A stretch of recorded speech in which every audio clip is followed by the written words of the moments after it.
ఎలా ఉంది సార్? మరి 4.5 సంవత్సరాల్లో బాబు గారి పాలన పుణ్యమని ప్రజలందరూ కూడా విసిగి వేసారిపోయి ఉన్నారు. అదేవిధంగా జగన్మోహన్ రెడ్డి గారు ఎవరు నిర్ణయించిన పార్టీలో నాయకులందరూ కట్టుబడి పనిచేసే పరిస్థితి, అందులో ఎటువంటి డౌట్ లేదు. కాబట్టే స్వచ్ఛందంగా లిస్టు తయారు చేయగలిగారు, వీళ్ళంత స్పీడ్గా ఇవ్వగలిగారు. మరి టీడీపీ ప్రభుత్వం చూస్తే లిస్టు ఇంకా 2-3 విడతలుగా రిలీజ్ చేసే పరిస్థితి. ఆ రోజున కూడా చంద్రబాబు నాయుడు గారు ధర్మాన ప్రసాద్ గారు అన్నారు, ఏమని, లిస్టు ప్రకటించి అయిపోయింది, మళ్ళీ రెండో విడతుందని చెప్పి అందరూ చప్పట్లు కొట్టండి అంటే ఎవరు కొట్టకపోతే కనీసం 2 చేతులన్న పైకి ఎత్తండి అంటే వాళ్ళు ఒక చేయి ఎత్తే రెండో చేయకూడదు ఎత్తండి అంటే వాళ్ళని బలహీనపడిన వాళ్ళందరినీ పట్టుకొని ఆయన ఇంకా లేవనెత్తాలి అనే విధంగా ఉంది. మాకైతే ఆ పరిస్థితి లేదు, బ్రహ్మాండంగా ఉంది. మాకు చిన్న ఇబ్బంది, పెద్ద ఆయన మహానుభావుడు వివేకానంద రెడ్డి గారు చనిపోవటం, ఆ ఒక్క విషయంలో మాకు బాధ ఉంది.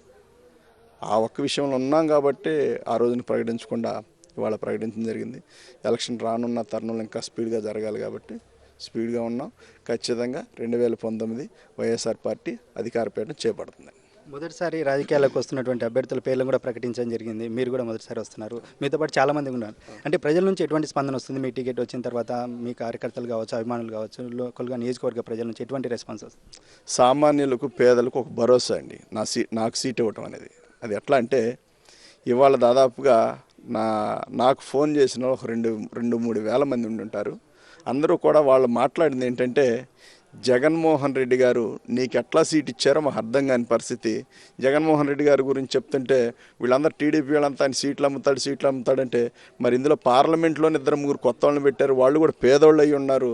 అందులో నువ్వు ఒకడివి, నువ్వు మరి రూపాయి బిళ్ళ ఖర్చు పెట్టుకోలేవు, తిరగడానికి కూడా నీకు ప్రాబ్లం కదా, ఇది ఎట్లా సాధ్యమైంది అని చెప్పి అందరూ ఆశ్చర్యాన్ని వ్యక్తం చేసి, చాలామంది అయితే ఈ సీట్ల పంపిణీ విషయంలో నాకు అవకాశం కల్పించిన దాంట్లో జగన్మోహన్ రెడ్డి గారు మనసు చూశారు, జగన్మోహన్ రెడ్డి గారు ఏంటి అనేది తెలిసింది. అదేవిధంగా ఇవాళ ఒక గవర్నమెంట్ జాబ్ ఉన్నాయన, ఐఏఎస్ క్యాడర్ ఉన్నాయన అన్నాడు ఒక మాట, మేము గత 4 సంవత్సరాల నుంచి జగన్మోహన్ రెడ్డి గారు ఏంటనేది చూడలే, కానీ ఈ పాదయాత్ర స్టార్ట్ చేసిన తర్వాత ఆయనకి అంత ఓపిక ఎట్లా వచ్చిందయ్యా, ఉదయమేనండి నాతో మాట్లాడింది, అంత ఓపిక ఎట్లా వచ్చింది, ఆ రాజశేఖర రెడ్డి గారు కూడా చేయగలిగేవారా అనిపించే విధంగా చేశారు.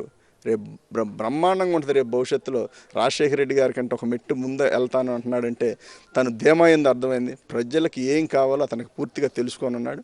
అలాంటి నాయకుడు ఈ రాష్ట్రానికి అవసరం అని చెప్పి మాట్లాడి ఆయన అన్నారు, మేము ఇంతకుముందు మరి గవర్నమెంట్ జాబ్ అని మేము బయటికి చెప్పకూడదు, ఇంతకుముందు చంద్రబాబు నాయుడు ఏదో అడ్మినిస్ట్రేషన్ బాగుంటుంది అనుకునేవాళ్ళం, అదంతా వేస్ట్ అని తేలిపోయింది. జగన్మోహన్ రెడ్డి గారికి మా ఇంట్లో 4 ఓట్లు 4 ఓట్లు వేయడానికి సిద్ధంగా ఉన్నాం. మేము కూడా గవర్నమెంట్ ఉద్యోగస్తులను కూడా మారాలని కోరుకుంటున్నాం, ఈ ప్రభుత్వం పోవాలని కోరుకుంటున్నాం. చంద్రబాబు నాయుడు గారి ఉద్యోగస్తులు అంటే పనివాళ్ళ కింద పాకివాళ్ళ కింద చూసే పరిస్థితి, కాబట్టి మేము కాదు అని చెప్పే విధంగా జగన్మోహన్ రెడ్డి గారి విషయంలో, జగన్మోహన్ రెడ్డి గారి ప్రభుత్వంలో ఖచ్చితంగా ఉద్యోగస్తులకు తగు గౌరవం వస్తుంది, సామాన్యులకు తగు భరోసా దొరుకుతుందనే నమ్మకం ప్రజల్లో ఏర్పడింది. అదేవిధంగా చాలామంది వాళ్ళు మాట్లాడే మాటలు ఏంటంటే, జగన్మోహన్ రెడ్డి గారు పాదయాత్ర చూడటం ఒక ఎత్తు అయితే ఈ మధ్య జరిగిన సంఘటనలు చాలా వరకు, ఇప్పుడు నిన్న వివేకానంద రెడ్డి గారు చనిపోతే అప్పుడు జగన్మోహన్ రెడ్డి గారి మీద దాడి జరిగితే ఏమన్నారు, ఆ డీజీపీ గారు 1 గంట 40 నిమిషాల్లోనే ప్రెస్ మీట్ పెట్టామన్నారు, జగన్ గారు అభిమానులే పొడిచారులే, ఏదో జగన్ గారి మీద సానుభూతి పెరగడానికి పొడిచారంట అని అన్నారు. వివేకానంద రెడ్డి గారు చనిపోతే వివేకానంద రెడ్డి గారు మంచి వ్యక్తి, ఆయన గొడవలు ఉన్నాయని కానీ ఇంకోటని ఎవరు అనుకోరు, వాళ్ళ కుటుంబ సభ్యులే అనుకోవట్లా. ఏమని చనిపోతే ఆల్రెడీ హెల్త్ ప్రాబ్లం ఉంది కదా, దానివల్ల ఏమైనా చనిపోయారు అని చెప్పి స్ట్రోక్ కింద అని చెప్పి అనుకున్నారు. ఇక్కడ వాళ్ళు చెప్పడం అట్లా జరిగింది. దాని తర్వాత కాదు బ్లడ్ ఉంది అది ఇదంటే, కాదు ఆపండి మేమందరం వస్తున్నాం అదేదో తేలాలని చెప్పి పోస్ట్ మార్టం నివేదిక వచ్చిందాకా ఉండాలని మాకు అనుమానాలు నేను వ్యక్తం చేస్తే, మధ్యాహ్నానికి ఏదో ఆరిపోతున్నట్టుగా చంద్రబాబు నాయుడు గారు ఒక ప్రెస్ మీట్ పెట్టి, ఆ బొద్దా వెంకన్న అనే వ్యక్తి, బుద్ధి లేని వ్యక్తి, అతను ఒక ప్రెస్ మీట్ పెట్టి సానుభూతి ఓట్ల కోసం జగన్మోహన్ రెడ్డి మళ్ళీ నాటకాలు మొదలేశాడు. కడుపుకు అన్నం తినే ఏ వ్యక్తి కూడా ఆ మాటలు మాట్లాడడం, ఆ బొద్దా వెంకన్న కానీ చంద్రబాబు నాయుడు గారు మాట్లాడమాట, సొంత చిన్నాన్ని ఆయనే చంపే పరిస్థితి. కాబట్టి ఆయన ఈ సానుభూతి ఓట్ల కోసం ప్రయత్నం చేస్తుంటున్నారు. అంటే ఏ స్థాయికి పడిపోయిన ఈ రాజకీయాలు అనేది రాష్ట్ర ప్రజలందరూ కూడా గమనించారు. చాలామంది మీడియాలో ఈ మధ్యకాలం మొన్న రెండు రోజుల క్రితం బుద్ధా వెంకన్న మీ ప్రెస్ మీట్ విన్న తర్వాత నాకు తెలిసి అవసరమైతే అతనితో కూడా నేను మాట్లాడిస్తా, వాళ్ళు లేరనుకుంటారు. అతను ఏమన్నాడంటే టీడీపీ ప్రభుత్వం ఎంత దిగజారుతుందంటే వీళ్ళు చేయటం జగన్మోహన్ రెడ్డి మీద వేయటం ఇదే డ్యూటీ అయిపోయిందా. ఏదైనా కానీ ఒక్కగానొక్క కొడుకు రాష్ట్రం అంతా ఒంటరిని చేసి ఏదో రకంగా అదిరేద్దాం బెదిరేద్దాం అనే దృష్టిలో తయారయ్యారు. కానీ జగన్మోహన్ రెడ్డి గారు అది దేవుడిని నమ్మాడు, ఈ ప్రజల్ని దేవుడిని నమ్ముకున్నాడు. ఈ నాయకుల్ని వీళ్ళని నమ్మి చట్టాలను నమ్ముకొని లేడు. ప్రజలు ఉండారు, దేవుడు పైన దేవుడు కింద ప్రజలు ఉండారు అంటున్నారు. కాబట్టి అతనికి అవకాశం ఇవ్వాల్సిన బాధ్యత మనందరి పైన ఉంది. సురేష్ ఆలోచించి ఒకసారి, నేను టీడీపీకి వేసాను, రేపటి నుంచి ఓటు వేయను టీడీపీకి, అందులో ఎటువంటి డౌట్ లేదని చెప్పి మాట్లాడే పరిస్థితి. అలాంటి పాలన జగన్ కోరుకుంటున్నారు. జగన్మోహన్ రెడ్డి గారు ఏంటి అనేది తెలిసింది.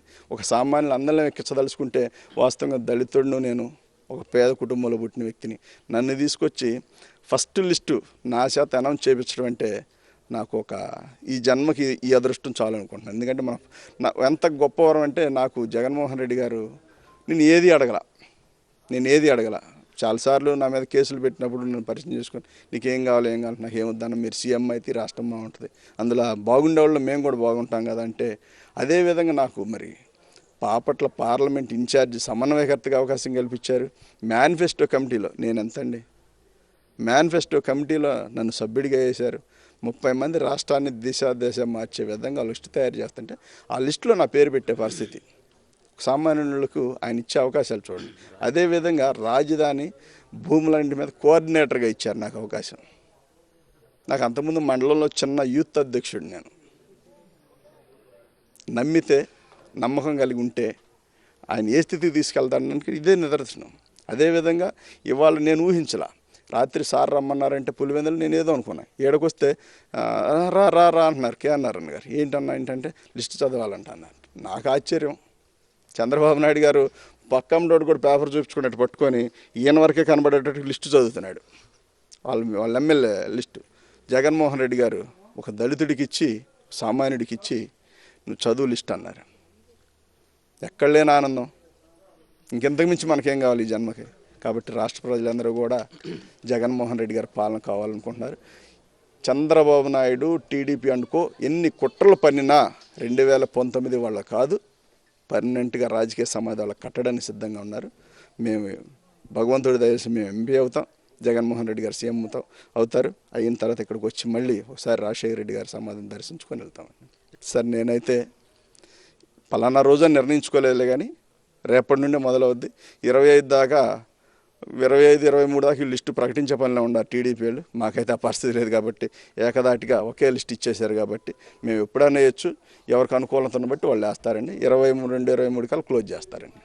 వాళ్ళు ఏమంటారంటే అండి, బాబు గారు చెయ్యకూడని పాపాలని చేసేసాడు, ఇంకా కొత్తగా చేయడానికి ఏం లేదు. ఇంతకుముందు ఏంటంటే మోసాలతోనే ఉండేవాడు, అంతకుముందు పాలన అంత మోసాలతో జరిగేది. ఇప్పుడు మోసాలు కలిపి ప్లస్ దౌర్జన్యాలు, దుర్మార్గాలు. ఎంత దుర్మార్గం అంటే, వాస్తవానికి వైఎస్ఆర్ ఫ్యామిలీలో కుటుంబ సభ్యుడిని చంపి అది ప్రతిపక్ష నేత మీద రుద్దే కార్యక్రమం. అంటే ఎంత దిగజారంటే మనకి వీటికి ఒక లిస్ట్, ఆయన గురించి ఒక వర్డ్స్ లేవు మాట్లాడుకోవడానికి, చెప్పుకోవడానికి. అది చెప్పుకున్నా మనకు పాపం, ఆ మహానుభావుడి గురించి చెప్పుకున్నా ఆ పాపాలు మనకు తగులుతాయి. కాబట్టి ఆయన విజ్ఞతకు వదిలేస్తున్నాం. ఆయన పాపాలు పండుతాయి. 2019లో పూర్తిగా ఇంటికి వెళ్ళి రెస్ట్ తీసుకునే పరిస్థితిలో ఉంటాడు. ఓకే.